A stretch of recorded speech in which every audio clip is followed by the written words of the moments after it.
Assalamualaikum warahmatullahi wabarakatuh. Yang kami hormati Bapak Ahmadu Faturrahman beserta teman-teman sekalian yang kami sayangi.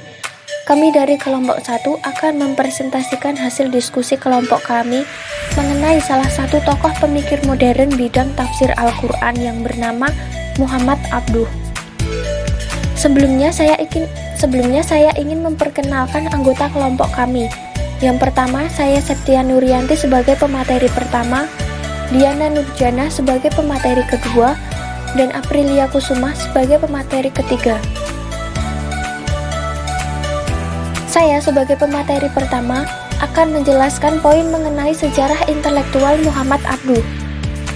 Yang pertama, saya akan membahas mengenai kelahiran Muhammad Abduh. Muhammad Abduh adalah salah satu intelektual muslim dan tokoh pembaharu terkemuka dalam fikih Islam di zaman modern. Beliau seorang dai yang menyerukan perubahan serta kebangkitan dunia Arab dan Islam modern. Muhammad Abduh bernama lengkap Muhammad Abduh bin Hasan Khairullah, lahir bertepatan dengan tahun 1849 Masehi di desa Mahalat, Provinsi Garbiyah dekat Sungai Nil, Mesir. Wafat di kota Iskandariyah atau Alexandria pada tanggal 8 Jumadil Ula 1322 Hijriah atau 11 Juli 1905 Masehi pada usia 56 tahun. Ayahnya Abduh Hasan Khairullah berasal dari Turki dan ibunya bernama Junaina, seorang janda, seorang perempuan Mesir dari kabilah Arab Bani Uday yang mempunyai silsilah keturunan sampai kepada Umar bin Khattab. Muhammad Abduh terlahir dari kalangan keluarga yang terkenal akan kemuliaan dan nama baik serta keluarga yang tidak menerima kehinaan dan kezoliman. Mengenai pendidikan Muhammad Abduh, sejak kecil Abduh belajar membaca dan menulis Al-Quran. Setelah mahir, Abduh diserahkan kepada seorang guru untuk dilatih menghafal Al-Quran. Dan pada usia 13 tahun, Abduh dikirim ke Tanta untuk belajar agama di Masjid Al-Ahmadi. Dari sini ia belajar ilmu kalam, bahasa Arab, dan fikih. Setelah 2 tahun belajar, ia merasa jenuh dan tidak mengerti apa-apa. Mungkin karena metode pengajaran bersifat hafalan, kemudian ia memutuskan pulang dengan cita-cita menjadi petani di desa. Tahun 1865, Muhammad Abduh menikah sewaktu ia berumur 16 tahun. Baru 40 hari menikah, Abduh dipaksa orang tuanya kembali belajar ke Tanta. Akhirnya, ia pun meninggalkan kampungnya. Tapi bukan untuk pergi ke Tanta, justru untuk bersembunyi di rumah salah satu pamannya. Dari sinilah Muhammad Abduh bertemu dengan seseorang yang mengubah jalan riwayat hidupnya. Orang itu bernama Syekh Darwisi Qodir, paman dari ayah Abduh. Syekh Darwisi telah pergi merantau ke luar Mesir dan belajar agama Islam serta tasawuf, yaitu tarekat Sajiliyah di Libya dan Tripoli. Setelah usai pelajarannya, ia kembali ke kampungnya.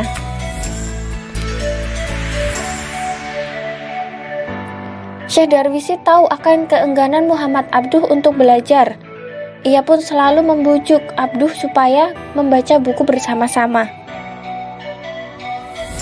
Muhammad Abduh pada waktu itu benci melihat buku, dan buku yang diberikan Syekh Darwisi kepadanya untuk dibaca pun ia lemparkan jauh-jauh. Syekh Darwisi pun kembali memungut buku itu dan diberikan kepada Muhammad Abduh. Akhirnya, ia pun mau membaca beberapa baris.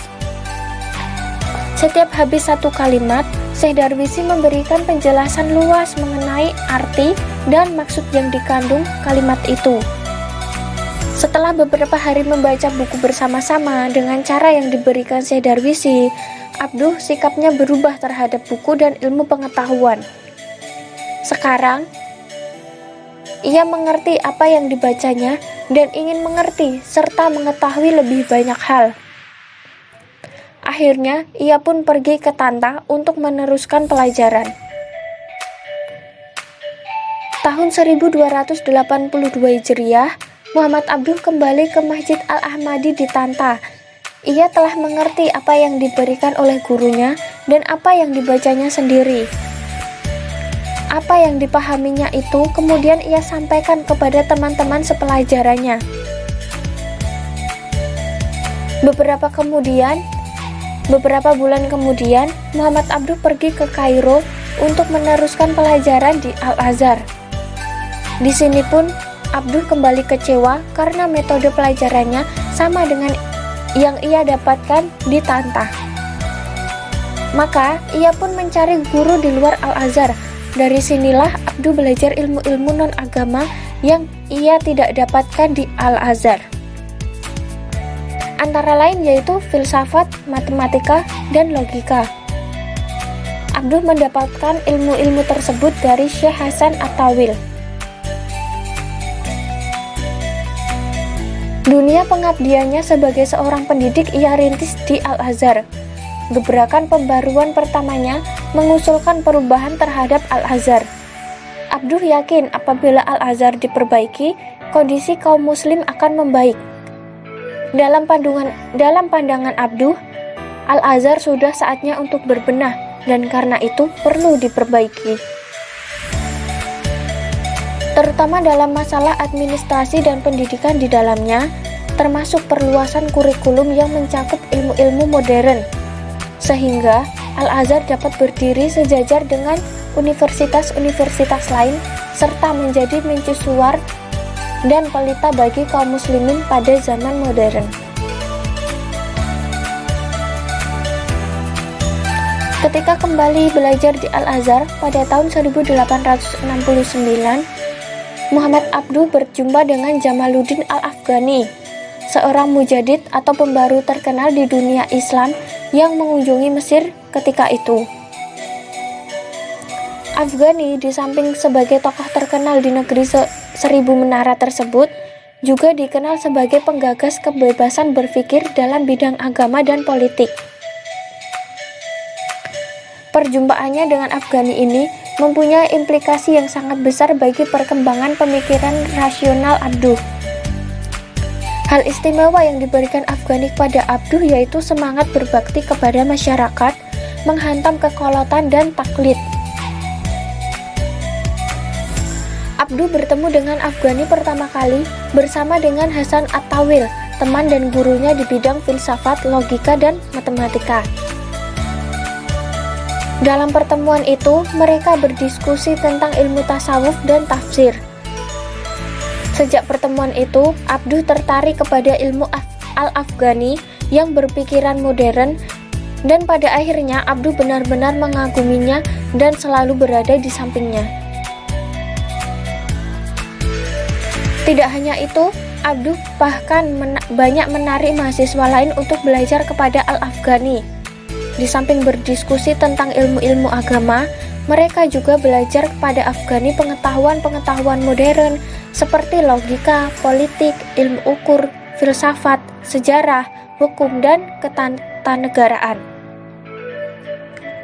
Pada tahun 1877, Muhammad Abduh berhasil menyelesaikan pendidikannya dan menyelesaikan sarjana di Universitas Al-Azhar. Hal ini tentunya berkat usahanya yang keras. Abduh lulus ujian dengan mendapat gelar Al-Limiyah dari Al-Azhar. Selanjutnya mengenai karir intelektual dan karya-karya Muhammad Abduh. Setelah menamatkan kuliahnya pada tahun 1877, atas usaha Perdana Menteri Mesir Riyad Pasha, Muhammad Abduh diangkat menjadi dosen bidang ilmu etika dan sejarah di Universitas Dar al-Ulum dan Sekolah Al-Elson. Di samping itu, ia juga menjadi dosen di bidang ilmu logika, teologi, dan filsafat pada Universitas Al-Azhar, dan di Dar al-Ulum mengajarkan Muqaddimah ilmu Kaldun, Tahzib al-Akhlaq karya Miskawi. Selain aktif mengajar sebagai dosen, Muhammad Abduh juga menulis buku sosiologi dan pembangunan. Dalam waktu yang sama, Abduh diangkat sebagai guru bahasa Arab di sebuah sekolah bahasa yang didirikan Cardiff. Di dalam memangku jabatannya itu, ia terus mengadakan perubahan-perubahan radikal sesuai dengan cita-citanya, yaitu memasukkan ide-ide pembaruan ke dalam perguruan-perguruan tinggi Islam, menghidupkan Islam sesuai dengan perkembangan zaman, serta melenyapkan cara-cara tradisional. Muhammad Abduh pernah diberi tugas oleh pemerintah untuk memimpin majalah Al-Waqai Al-Misriyah, peristiwa-peristiwa di Mesir yang menyiarkan berita penting dan artikel tentang kepentingan nasional Mesir. Dengan majalah ini, Abduh mendapatkan banyak kesempatan untuk menyampaikan suara hatinya, baik mengenai masalah ilmu pengetahuan, serta pembaruan maupun masalah politik kepada rakyat dan pemerintah. Tahun 1894, Muhammad Abduh diangkat menjadi anggota majelis tertinggi yang mewakili Universitas Al-Azhar. Pada tahun 1899, ia diserahi jabatan mufti Mesir yang bertugas memberi fatwa terhadap persoalan-persoalan yang ditanyakan kepadanya. Jabatan ini dipangkunya sampai ia wafat. Muhammad Abduh juga pernah diserahi jabatan hakim dan dalam tugas ini ia dikenal sebagai seseorang yang adil. Banyak karya yang telah ditorehkan Muhammad Abduh, di antaranya Muhammad Abduh banyak menulis beberapa artikel tentang perubahan dan perbaikan moral dan sosial di media massa seperti di Al-Ahram. Artikel dengan judul Al-Kitabah wa Al-Qalam, tulisan dan pena, Al-Mudabbiru Al-Insani wa Al-Madabbiru Al-Aqli wa Ar-Ruhani, pengontrol manusia, akal dan rohani, dan Al-Ulum Al-Aqliyah wa Ad-Da'wah ila Al-Ulum Al-Asriyah, ilmu logika dan seruan menuju ilmu modern. Karya Muhammad Abduh terbilang banyak, dan diantaranya ada yang sudah diterjemahkan ke dalam beberapa bahasa, seperti bahasa Turki, Urdu, dan Indonesia. Di antara karya-karyanya yaitu Risalah At-Tauhid, Al-Islam Din Al-Ilmi wa Al-Madaniyah, Al-Islam wa An-Nasraniyah, Ma'a Al-Ilmi Al-Madaniyah, Al-Fikru As-Siyasi, Durus min Al-Quran, Tafsir Al-Quran Al-Karim Juz'am, Hasyiyah ala Syar Ad-Dawani li Al-Aqaid Al-Adudiyah. Baiklah, itu tadi yang dapat saya sampaikan. Untuk kelanjutannya akan disampaikan kepada teman saya. Mohon maaf apabila banyak kekurangan. Wassalamualaikum warahmatullahi wabarakatuh.